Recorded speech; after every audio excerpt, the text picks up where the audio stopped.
안녕하세요. 지극히 사적인 책 읽기의 똑서입니다. 안녕하세요. 똑친입니다. 똑친님 여기 손 한번 내밀어 주시죠. 안녕하세요. 저희가 너무 정적이라는 말을 들어서 손 한번 흔들고 있습니다. 오늘은 사피엔스의 3부 인류의 통합 하려고 합니다. 이제 사람은 거의 출생부터 특정한 방식으로 생각하고 특정한 기준에 맞춰서 처신하고 특정한 것을 원하고 특정한 규칙을 준수하도록 교육을 받습니다. 그렇게 가르침을 받고 그렇게 자라납니다. 그럼으로써 수백만 명이 효과적으로 협력할 수 있게 해주는 인공적 본능을 창조했다라고 말을 하는데요. 이런 인공적인 본능의 네트워크가 바로 문화라고 합니다. 근데 이런 문화는 서로 모순된 것을 반드시 갖고 있대요. 예를 들어 이제 유럽 중세 시대의 귀족들은 기사도와 기독교의 그 이율 배반적인 모순을 갖고 있었고요. 오늘날엔 자유와 평등에 대한 그 이율적인 배반을 갖고 있습니다. 이런 모순 때문에 끊임없이 문화는 변한다고 합니다. 근데 이런 문화가 끊임없이 변화를 하는데 역사에는 방향성이 있을까라고 유발 하라리는 말을 했어요. 역사에는 정의는 없다라고 말을 했는데요. 유발 하라리는 역사에는 방향성은 있다라고 말을 해요. 이 이야기는 아주 미시적인 수준에서 보면 방향성은 없지만 아주 거시적인 수준에서 보면 그 방향성이 있다라고 합니다. 얼만큼의 거시적인 수준으로 봐야 되냐면 우주에 떠 있는 그 정찰 위성 시점에서 수백 년이 아니라 수천 년 단위로 스캔하는 시점으로 인식하면 그 방향성이 보인대요. 그 방향성이 뭐죠, 똑치님? 통일을 향해서 끊임없이 움직이고 있다는 거죠. 네. 이렇게 할 수 있었던 게 아까 말씀하셨던 네. 문화의 어떤 내재되어 있는 모순, 이것을 그 모순을 알아채는 게 인지 부조화였잖아요. 네. 아까 공부하실 때 인지 부조화가 굉장히 인상 깊었다고 네. 말씀하셨었는데. 인지 부조화가 굉장히 인상이 깊었는데 왜냐하면 그 저희가 이제 도덕경을 공부하고 있는데 그 인지 부조화가 바로 도덕경에서 말했던 도와 너무나 똑같은 거예요. 그 도덕경은 어떤 거냐면 서로 상반되는 것이 한 쌍을 이루어서 존재하거든요. 도는. 그런데 인지 부조화도 마찬가지예요. 서로 상반되는 것이 같이 존재하니까 모순이 일어날 수밖에 없는 거예요. 예를 들어 자유와 평등이라고 한다면 모든 사람의 평등을 위해서는 특정 누군가의 자유는 억압을 해야 되는 거죠. 이처럼 도덕경의 도와 유발 하라리가 말하는 인지 부조화가 일맥상통한 게 너무나 재밌었고요. 그리고 인지 부조화가 인간 문화 발전의 핵심 자산이라고 말을 했어요. 유발 하라리가. 그래서 저는 생각하면 할수록 이 약간 좀 경지에 오른 사람들은 같은 얘기를 하고 있다는 생각이 들어요. 용어는 다르지만 분명히 같은 내용으로 말을 하고 있거든요. 그게 참 재밌습니다. 네. 네, 이게 뭔가 모순을 서로 상반되는 어떤 모순을 해결하려고 한다는 건 사실 균형을 찾아가는 거겠죠. 네. 역사에서 균형을 찾는다는 건 통일을 향해 가는 건가 봐요. 그러면은 저는 그전에는 그냥 인류가 그냥 다양하게 소수 부족, 뭐 소수 민족 이렇게 해서 각자 고유성을 여기서 보면 고유성이라는 것 자체도 사실은 아니지만 그런 고유의 어떤 문화를 지키면서 사는 것도 좋지 않을까 이런 생각을 했는데 여기에서는 이게 역사가 그런 통일을 향해 가고 있다. 라고 이제 이야기를 하니까 그 다음에 나오는 어떤 제국주의나 이런 것들에 대해서 극단적으로 막 싫어했던 그런 감정들이 조금 순화되는 느낌이 있어요. 네. 그래서 이런 인지 부조화라는 것을 알게 되면 사실은 극단적으로 뭐가 좋고 극단적으로 뭐가 나쁘고라고 이야기하는 게 굉장히 위험한 생각이다라는 네. 생각이 드네요. 네. 역사에는 정의가 없다라고 하잖아요. 공정하지도 않고 중립적이지도 않다고 합니다. 우리가 판단할 수는 없는 것 같고요. 다만 역사를 이제 거시적인 관점에서 보니까 역사에는 통일을 향해 가고 있더라라고 얘기를 하는데요. 예를 들어서 이제 우리가 고립된 그 수립 채집인들의 무리들은 1만 년경에 1만 년 전에 우리 행성에 수천 개의 무리들이 있었대요. 근데 농업혁명 이후에 대규모로 집단으로 거주하면서 2천에서 3천 개의 무리로 줄었고요.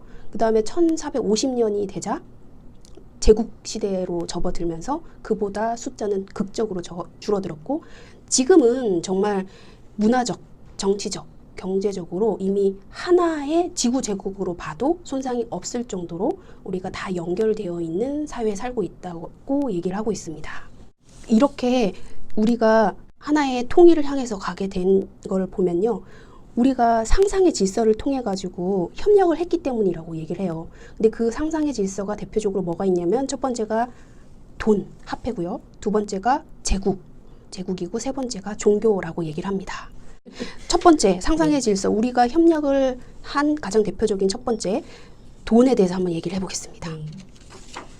저희 역사를 다 배웠기 때문에 사실 이 돈이 화폐가 어떻게 나왔냐라고 하면 뭐 물물 교환하다가 너무 번거롭고 불편하니까 뭐 화폐가 나오게 되었다. 그래서 뭐 조개 껍데기도 사용하고 뭐 금도 사용하고 은도 사용하고 뭐 이랬다고 이야기를 하잖아요. 그래서 많이 알고 있는 내용들이라서 여기 화폐 질서에 대해서는 이 화폐 질서의 어떤 장점? 장점에 대해서 이야기를 하고 싶은데 뒤에 나오는 제국의 질서나 종교의 질서가 너무 뭐랄까요? 어떤 사람에게는 굉장히 좋지만 또 어떤 사람에게는 굉장히 아프고 슬픈 어떤 그런 질서일 수도 있어요. 그렇지만 돈은 이런 세계의 질서 중에 가장 차별하지 않는 시스템이다 라고 이야기를 하고 있거든요. 네. 그래서 어떤 문화적 차이가 있더라도 그거와 상관없이 가장 보편적이고 효율적으로 작동하는 질서라는 거죠. 네. 갑자기 드는 생각이 똑치니 이 상상의 질서 세 가지 중에 가장 대표적으로 협력을 할 수 있는 첫 번째를 꼽으라면 네. 돈이지 않을까요? 돈이 가장 먼저 발생하긴 했을 것 같아요. 돈의 질서가. 그리고 지금 현재 그 힘 또한 현재도. 네, 힘으로 따지자면 돈이 최고지 않을까 싶습니다. 근데 돈에 아까 말씀하신 어제 차별하지 않고 모든 걸 포용할 수 있는 능력이 돈이 있기 때문에 그렇지 않을까 싶어요.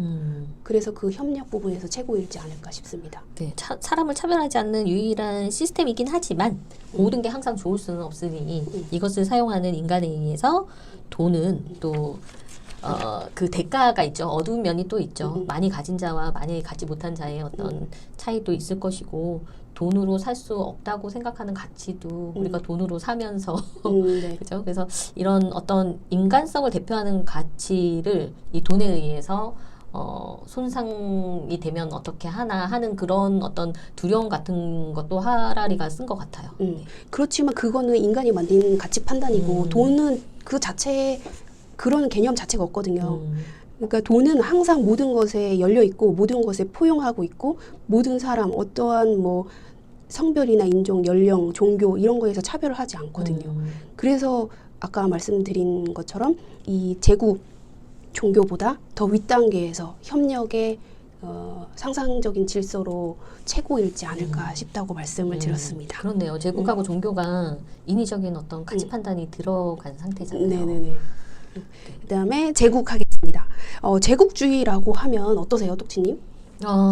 저희가 우리나라의 역사를 보면 우리는 제국주의의 피해자였죠. 그쵸, 예. 그래서 오랜 기간 중국의 이제 어떤 제국주의에 의한 사대주의, 네네네. 그다음에 후반부에서는 또 일본, 일제에 네, 감점당했던 공국주의, 기억도 있고, 그래서 이 제국주의에 관한 부분 때문에 사실은 하라리가 굉장히 많은 비판을 받고 있는 것 같기도 하거든요. 그래서 네. 저도 처음엔 그런 가슴 아픈 기억들이 역사들을 갖고 있는 국민이다 보니 제국주의에 대한 반감이 굉장히 컸는데 네.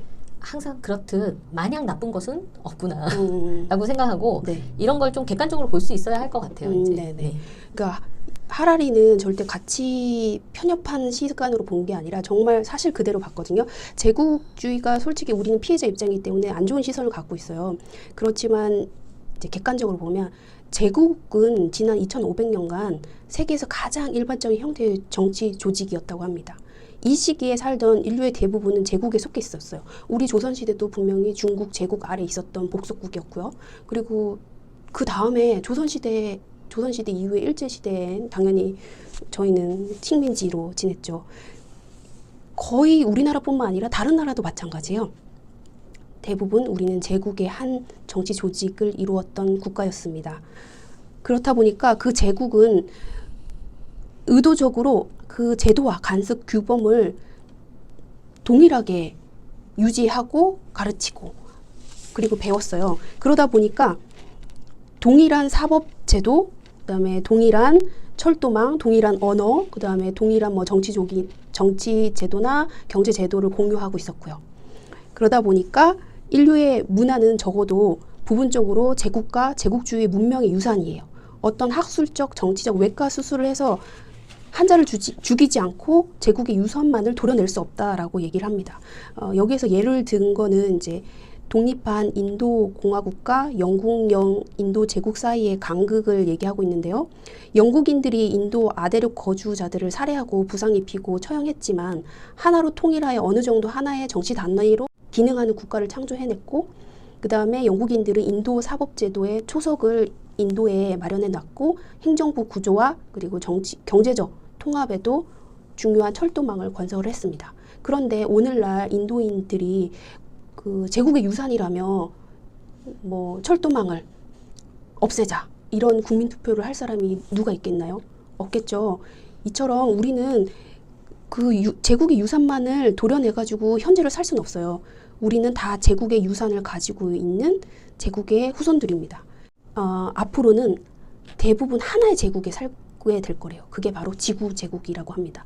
왜냐하면 강력한 자본, 노동, 정보의 흐름으로 지구는 하나의 제국이 될 거라고 합니다. 근데 사실 그럴 수밖에 없을 것 같아요. 지금 미국의 주식시장이 뜨면 전 세계의 주식시장도 뜨고요. 그리고 IT 업계의 정보가 서로 다 공유되고 있습니다. 모든 게 정보의 흐름이 공유되고 있기 때문에 지구 제국에서 벗어날 수는 없을 것 같다는 생각이 들어요. 혹시 똑치님 여기에서 해주실 부분? 저는 그 제국이라는 것 자체가 대규모 학살과 어떤 전쟁, 그런 압제 이런 것들 위해서 이제 제국이 세워진 거잖아요. 근데 이런 뭐 유산이라든가 어떤 공통의 문화를 우리가 갖게 되어서 뭐 제국주의를 정당화하지는 않아야 될 것 같아요. 그들이 했던 것에 대해서 정당화하는 어떤 기제로서 이 챕터를 읽는 것이 아니라 제국주의가 나쁘다라고 하는 가치 판단적인 걸 좀 객관적인 시선에서 보자고 쓴 것 같아요. 그래서 계속 되게 시니컬하게 쓴 부분들이 많거든요. 그래서 맞아요. 좀 기억에 남는 것 중에 하나가 제국이 공통의 문화를 적극적으로 전파할 때 자기네의 어떤 문화가 우월하니까 너희들에게 이게 꼭 필요하다 이런 식으로 정당화한 역사적인 사례가 굉장히 많고 그것을 많이 나열해 놓은 부분이 있는데 그 중에서 현재 미국이 이렇게 한다고 해요. 제3세계의 민주주의와 인권의 혜택을 가져다 줄 도덕적 의무가 있다고 주장한다. 그런 좋은 것들을 미사일과 전투기로 배달해야 하더라도 이렇게 되게 시니컬하지 않아요. 그러니까 이런 제국주의가 역사의 통일을 하기 위한 어떤 질서의 하나로서 지금도 지구제국 이렇게 되어가고 있지만 그런 좋은 것들을 미사일과 전투기로 배달해야 하더라도 그러니까 그런 어떤 지구제국을 우리가 이룰 때 예전에 제국과 같은 방법을 답습해서는 안 될 것 같거든요. 네. 그러니까 미사일이라든가 전투기라든가 이런 거 말고 우리가 고민을 해봐야 되지 않을까요? 그런 또 어떤 성찰을 좀 하라고 이 챕터를 쓴 것 같아서 그렇게 뭐 비판받을 만한 내용은 아닌 것 같거든요. 네네. 네, 종교 법칙 말씀해 주시죠. 네, 종교. 저는 참고로 종교인이 아닙니다. 네. 그래서 이 부분을 좀 객관적으로 볼 수 있었던 면이 있었던 것 같아요. 그래서 이제 전반적인 흐름은 종교가 어떤 식으로 변화되었는가를 설명하고 있는데 처음에 애니미즘에서부터 다신교, 그 다음에 일신교, 그 다음에 이신교, 그 다음에 이제 신을 믿는 거에서 자연의 법칙을 어떤 믿는 것으로 해서 불교나 도교, 유교, 그 다음에 뭐 스토아 철학 이런 것들을 따로 분리해서 또 얘기한 부분이 되게 또 저는 신선했거든요. 네네. 불교도 하나 이제 신을 믿는 거라고 생각했는데 아니고. 이제 하라리 관점에서는 어떤 자연적인 어떤 법칙을 믿는 그런 종교로 이제 봤다는 게 좀 흥미로웠고요.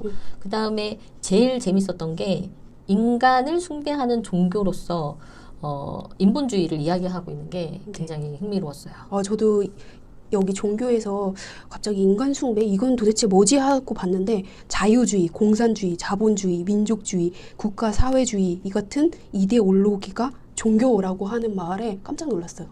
이데올로기가 종교라고 생각해 한 번도 없어요. 예. 역사적으로 어떤 특정 이데올로기가 해왔던 걸 보면 어떤 특정 종교가 해왔던 역사와 굉장히 비슷하죠. 그래서 깜짝 놀랐어요. 그리고 갑자기 여기에 이제 보면은 나치즘이 이 인간 숭배의 하나잖아요.